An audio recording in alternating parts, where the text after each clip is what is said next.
Hola, nosotros somos estudiantes de la Escuela Politécnica Nacional.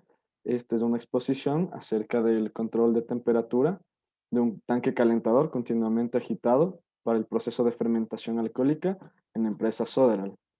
Pertenecemos al curso GR2 de Control de Procesos Industriales y el grupo está compuesto por Darío Lomas, Eric Loyaga y mi persona José Flores.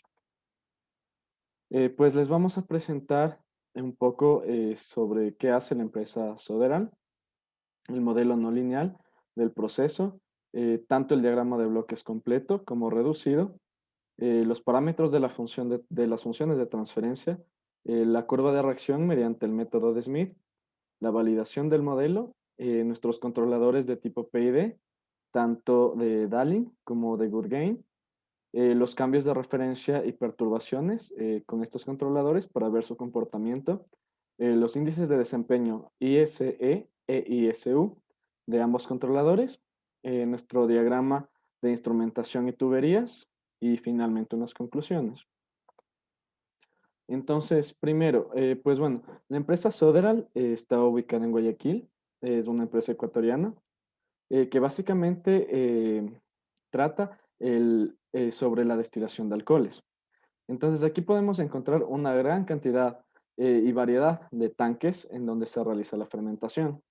Este proceso pues se basa en la degradación de los azúcares y en la ausencia del oxígeno.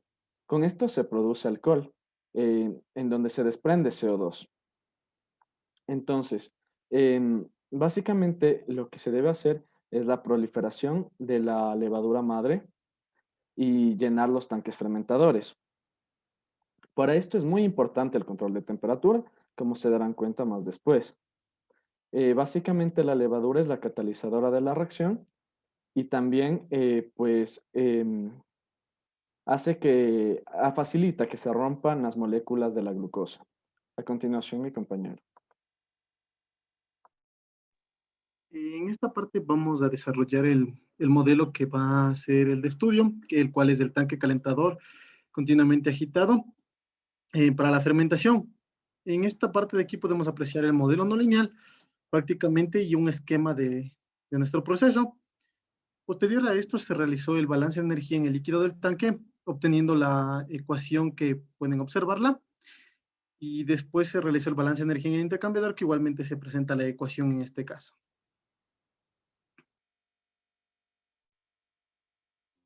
Esta parte de ecuaciones de nivel del tanque presentan los términos de las variables de desviación, en los cuales nuestras variables de desviación vienen a ser la temperatura, el flujo y la tasa de calor, la tasa de vapor. Aplicando la transformada de Laplace, se obtienen las siguientes funciones de transferencia, tanto T como TS. Continúale.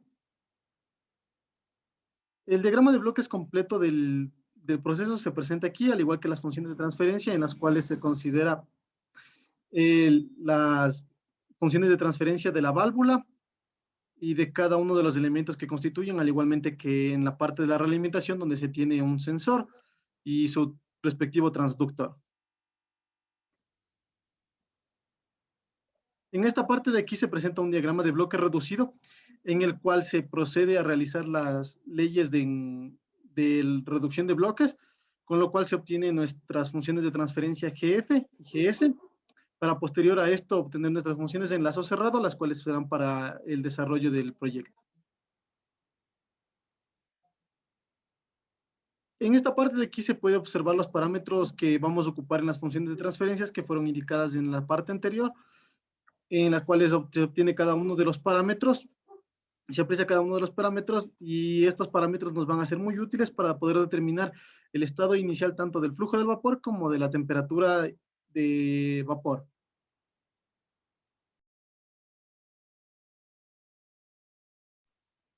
Bueno, a continuación, para realizar el control de temperatura en el sistema planteado, se decidió realizarlo a través de dos métodos.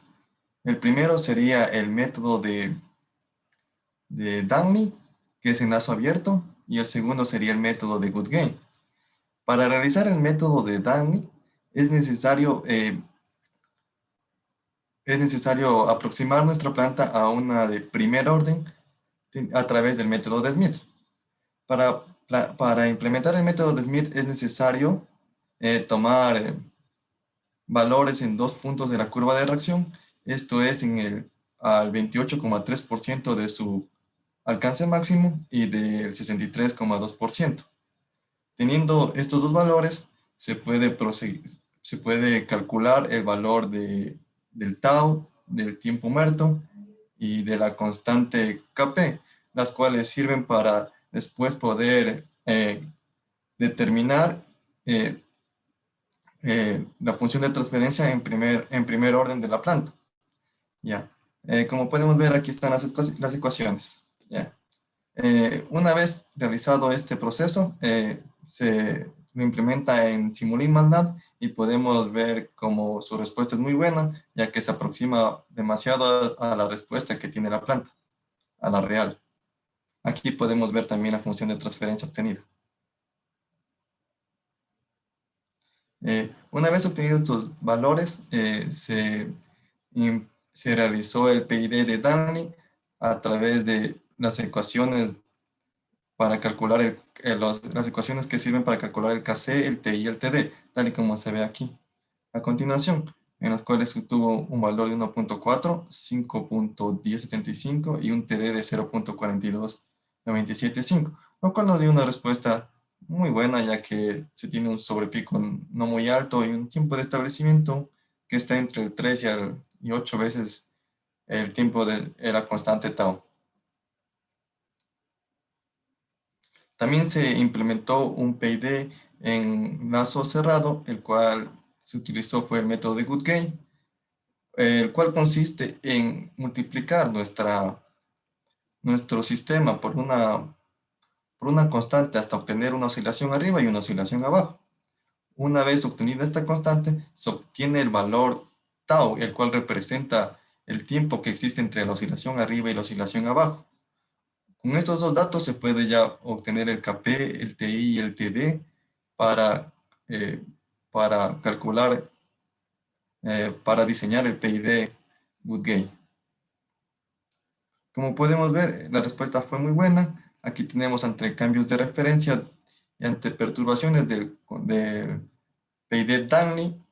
Como podemos ver, funciona de una forma estable y tiene una buena reacción ante perturbaciones y ante cambios de referencia.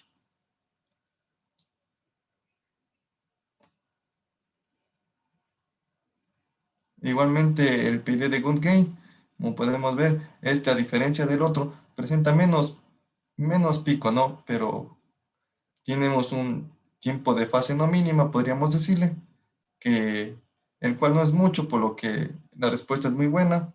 Igualmente, ante un cambio de referencia de 300 y después de 200, reacciona de una forma favorable. Igualmente, ante una perturbación en el tiempo 100, también su respuesta es muy rápida. Aquí podemos ver los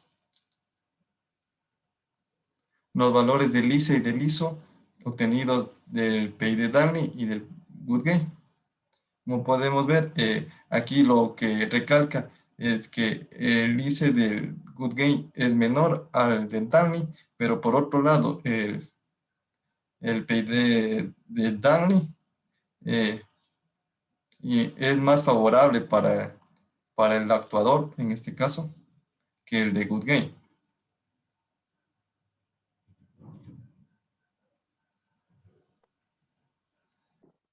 Bueno, como habíamos mencionado, hemos realizado también nuestro diagrama PNID, en donde nosotros podemos apreciar tanto los instrumentos como las variables que están relacionadas a nuestro proceso.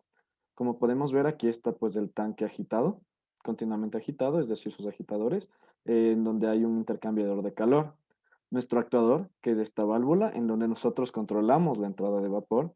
También tenemos nuestra alimentación, tenemos nuestro producto final, que sale a través de una bomba. También tenemos como salida del intercambiador, pues también una temperatura a la cual se va a condensar, que ya vendría a ser otra etapa para otro proceso. Tenemos nuestro transmisor de temperatura, igual que básicamente toma la señal eléctrica del sensor y la manda a través de una señal digital a nuestro controlador de temperatura. También podemos observar nuestra referencia de temperatura, la cual deseamos que nosotros se mantenga en nuestro tanque.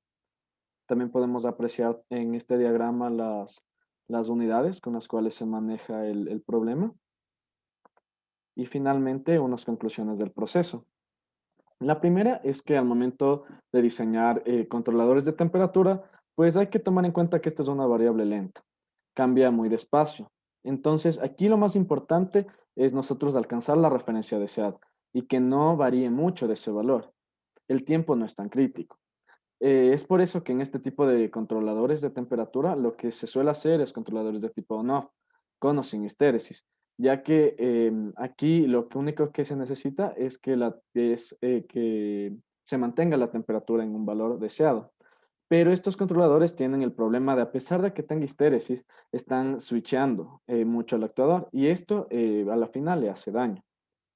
Después, también otra conclusión del proyecto es que es importante no solo ver la salida del proceso, sino también la acción de control. De nuevo, por el motivo de que si esta acción de control es muy brusca, reduce la vida útil del actuador. Además, si se tienen valores muy altos o muy bajos, esto no se va a poder encontrar en el mercado. Por ejemplo, si es que necesitamos voltaje y pide valores de 10.000 voltios, no vamos a encontrar actuadores de estos niveles. Por eso también es muy común el uso de saturadores, tanto en hardware como software. Finalmente, tenemos pues que nuestras fórmulas que hemos visto de controladores durante el semestre son estimaciones. Es decir, nosotros no debemos colocar los valores que nos salgan siempre. Nosotros a partir de esto, pues podemos ir moviendo con criterio. Es decir, sabiendo que, por ejemplo, una constante proporcional nos sirve para alcanzar la referencia, que una constante integral nos sirve para anular el error en estado estable y que una constante derivativa mejora el estado transitorio. Eso sería todo de nuestra parte. Muchas gracias.